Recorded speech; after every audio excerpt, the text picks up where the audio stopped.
আসসালামু আলাইকুম, good morning. আপনারা সবাই কেমন আছেন? আশা করি নিশ্চয়ই ভালো আছেন। আমি আলহামদুলিল্লাহ ভালো আছি। আমার এই ভিডিওটি যেখান থেকে দেখতেছেন, কাছে ও দূরে, তাদের অসংখ্য ধন্যবাদ। নতুন হয়ে থাকলে অবশ্যই আমার ইউটিউব চ্যানেলটা সাবস্ক্রাইব করবেন। আর ভিডিও দেখার সময় অবশ্যই লাইক দিয়ে ভিডিও দেখবেন। নতুন দিন, নতুন সকাল, নতুন আরেকটা ভিডিও। আশা করছি আপনাদের সবার ভালো লাগবে। তো রুটি বানাতে আন্টি চলে আসছে, ভোরবেলায় আসে। এখন তাও 7টার দিক দিয়ে আসে, 7:45 বা 7টা।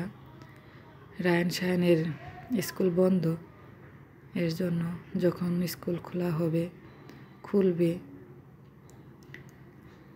তখন আরও আগে আসতে হবে, 6টার আগে আসতে হবে। খালার একটু কষ্ট হয়ে যাবে। রায়ানের আব্বু তো 6টায় চলে গেছে। আজকে নাস্তা বানাই দিতে পারিনি, কারণ অনেক সকালবেলায় চলে যায় সে। রায়ান সায়ানের স্কুল খোলা হলে খালার তো আরও আগে আসতে হবে, 6টা বাজার আগেই আসতে হবে।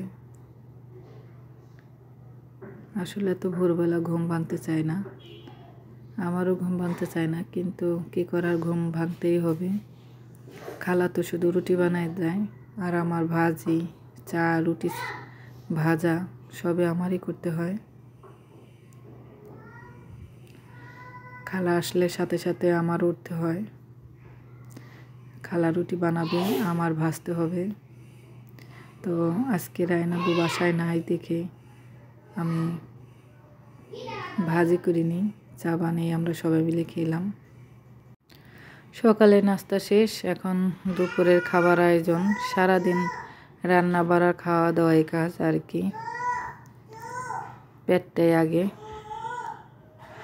তো সকালে উঠে সকালে নাস্তার জন্য আয়োজন করো, আবার এখন দুপুরে, সন্ধ্যায় নাস্তা, রাতে আবার খাবার দাবার, মানে সারাদিন রান্না বাড়া, খাওয়া দাওয়া এই কাজ।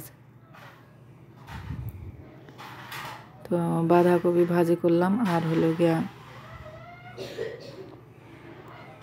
সরপুঁটি মাছ ভুনা করব। বাজার শেষ হয়ে আসছে, ফ্রিজে তেমন কোনো মাছ মাংস নেই, আবার বাজার করতে হবে।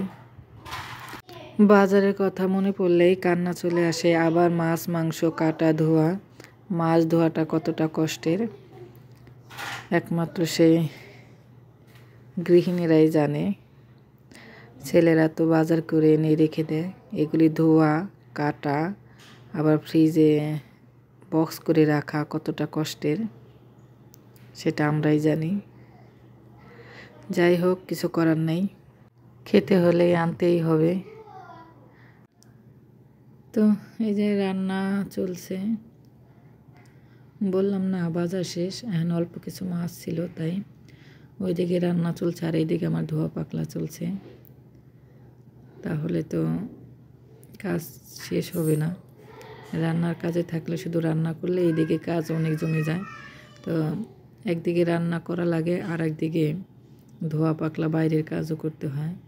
রান্না চুলায় রেখে ঘর গোছাতে হয়, ঘর ঝাড়ু দিতে হয়, সবই করতে হয়, করেছি। আর 3 ছেলেকে এর মধ্যে গোসলও করাই দিয়েছি। আসলে গোসলের ভিডিও করা হয় না, ওরা খালি গায়ে থাকে এর জন্য। তো গোসল করিয়ে তারপর তেল দিয়ে বসায় রেখেছি রোদ্রে, আর এইদিকে রান্না হচ্ছে। রান্নার ফাঁকে আবার চুলা সব কিছু মুছে রাখতেছি, পরে গোসল শেষে একসাথে সবাই মিলে খাবো এর জন্য।